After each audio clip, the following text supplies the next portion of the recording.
नमस्कार, मैं डॉक्टर नीरज भूटानी संतोखबा दुर्लभ जी अस्पताल से। प्रत्येक वर्ष जो फरवरी का दूसरा सोमवार होता है, सेकेंड मंडे ऑफ द फरवरी, हम विश्व एपिलेप्सी दिवस या वर्ल्ड एपिलेप्सी डे मनाते हैं। इस संदर्भ में मैं आपसे कुछ एपिलेप्सी के बारे में बात करना चाहता हूँ। सबसे पहले सबके मन में प्रश्न ये उठता है कि एपिलेप्सी क्या है और ये क्यों होती है। तो जैसा कि हम जनसाधारण और सभी लोग जानते हैं कि एपिलेप्सी में एक प्रकार का दौरा या फिट पड़ता है, जिसमें जो पीड़ित व्यक्ति है या जो मरीज है उसके अचानक हाथ पांव हिलते हैं, वो बेहोश हो जाता है और गिर जाता है। अब हम ये जानना चाहेंगे कि ऐसा क्यों होता है।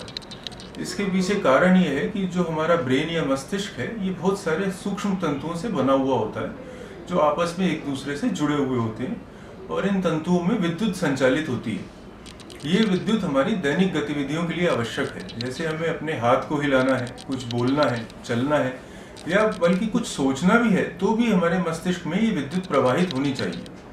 कई बार इस विद्युत का प्रभाव बिल्कुल स्वतः ही हो जाता है, हम नहीं चाहते, हमारे कंट्रोल में नहीं है। जैसे इलेक्ट्रिक वायरिंग में शॉर्ट सर्किट हो जाता है, तो अचानक जब ये विद्युत प्रवाहित होती है तो अचानक पूरे शरीर में हरकत हो जाती है, हाथ पांव हिलने लगते हैं, दौरा आ जाता है और जो है मरीज बेहोश हो जाता है। अब ऐसा क्यों होता है, इसके पीछे कारण क्या है। कोई भी ऐसी चीज जो इस हमारे मस्तिष्क की सामान्य तंतुओं की संरचना को बिगाड़ सकती है, वो मिर्गी या एपिलेप्सी को जन्म दे सकती है। तो इसमें कुछ तो कंडीशंस ऐसी होती है जिनको हम कहते हैं मैन्युफैक्चरिंग डिफेक्ट्स या ब्रेन की बनावट में ही नुक्स है। ये नुक्स बहुत ही सूक्ष्म भी हो सकते हैं, जो हमें किसी भी जांच में नजर ना आए, या स्थूल भी हो सकते हैं, जो जांचों में नजर आ जाए। इनकी वजह से क्या है कि जो हमारी तंतुओं की संरचना है वो थोड़ी बदल जाती है और अपने आप ही वहाँ विद्युत प्रवाहित होकर दौरा आ जाता है। इस प्रकार के कारणों से हम आमतौर पर बचाव नहीं कर पाते ना। दूसरे प्रकार के जो कारण हैं जो हम एक्वायर करते हैं, उनसे हम बचाव भी कर सकते हैं। इन कारणों में एक तो प्रमुख कारण है हेड इंजरी। तो आजकल जो है एक्सीडेंट्स और हेड इंजरी की जो संख्या है बहुत बढ़ गई है। हेड इंजरी में क्या होता है कि दिमाग में चोट लग गई, घाव बन गया, खून का रिसाव हो गया, वहां पर सूजन आ गई और फलस्वरूप वहां एक निशान बन जाता है और उस निशान में कभी भी एबनॉर्मल विद्युत प्रवाहित होकर दौरा आ सकता है। दूसरी सामान्य कंडीशन है इन्फेक्शन। जैसे भारतवर्ष में इन्फेक्शन बहुत कॉमन है। कोई भी इन्फेक्शन जो ब्रेन में हुआ, जैसे मुख्यतः न्यूरोसिस्टिक सर्कोसिस है, जो पेट का कीड़ा दिमाग में जाता है, ये जो दूषित खाने से या दूषित सब्जियों से होता है, इसमें भी दिमाग की संरचना में बदलाव आ सकता है। ट्यूबरकुलर जैसे इन्फेक्शन में भी दिमाग की संरचना में बदलाव आ सकता है और दौरा आ सकता है। इसके अलावा अगर आप टीकाकरण नहीं कराएं और आपको मीजल्स हो जाए, तो मीजल्स से भी बड़ी जानलेवा एपिलेप्सी हो सकती है, जिसको हम SSPE कहते हैं। इन इन्फेक्शंस के अलावा अगर हम देखें, जैसे जैसे उम्र बढ़ती है तो मनुष्य को स्ट्रोक आ सकता है। तो स्ट्रोक में या तो हेमरेज होगा या दिमाग की नस रुक जाएगी। उस कंडीशन में भी दिमाग की संरचना में बदलाव आ सकता है और आपको दौरे आ सकते हैं। तो इससे हम बचाव रखने के लिए हेल्दी लाइफस्टाइल अपना सकते हैं। शुगर को कंट्रोल करें, बीपी को कंट्रोल करें और अल्कोहल और स्मोकिंग से परहेज करें। तो ये कुछ कॉमन कारण हैं जिनसे हम बचाव रख सकते हैं। अब मान लीजिए आपको मिर्गी हो ही गई, आपने पूरा प्रयास किया, अब आप उसका उपचार कैसे करेंगे।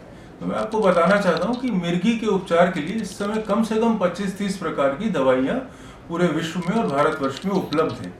और ज्यादातर मिर्गी के रोग, यानी 60 से 70% मिर्गी के रोगी केवल 1 या 2 दवाइयों से ही ठीक हो सकते हैं।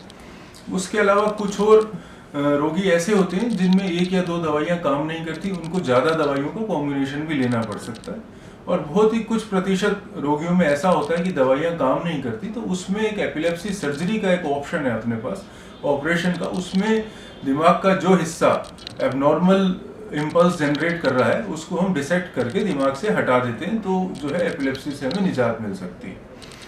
अब आखिर में मैं ये बताना चाहूँगा आपको कि इसके कुछ जो लोगों के मन में धारणा रहती है कि इसके पारिवारिक जीवन पे, जॉब पर या ड्राइविंग पे क्या प्रभाव पड़ सकता है एपिलेप्सी का। तो जहाँ तक कि ड्राइविंग की बात है, उसमें एपिलेप्सी के रोगी को हम कोई रियायत नहीं देना चाहेंगे, क्योंकि जब भी आप ड्राइव करते हैं और आपको दौरा आता है, तो न केवल आपकी जान को खतरा है, पर दूसरे लोग और भी सड़क पे चल रहे हैं, उनकी जान को भी खतरा है। तो एपिलेप्सी के मरीज को कमर्शियल व्हीकल या कोई भी हैवी व्हीकल तो बिल्कुल भी चलाना उचित नहीं है। और अगर उसको दूसरा भी कोई व्हीकल चलाना है तो कम से कम 2 से 3 साल तक उसके दौरे बिल्कुल रुके हुए होने चाहिए, तभी वो ड्राइविंग करे। दूसरी ओर जहाँ तक जॉब की या पारिवारिक जीवन की बात है, तो उसमें ज़्यादातर मिर्गी के रोगियों को कोई दिक्कत नहीं आती। मिर्गी का रोगी किसी भी प्रकार की नौकरी कर सकता है, उसको मिर्गी के कारण कभी भी किसी भी नौकरी से निकाला नहीं जा सकता।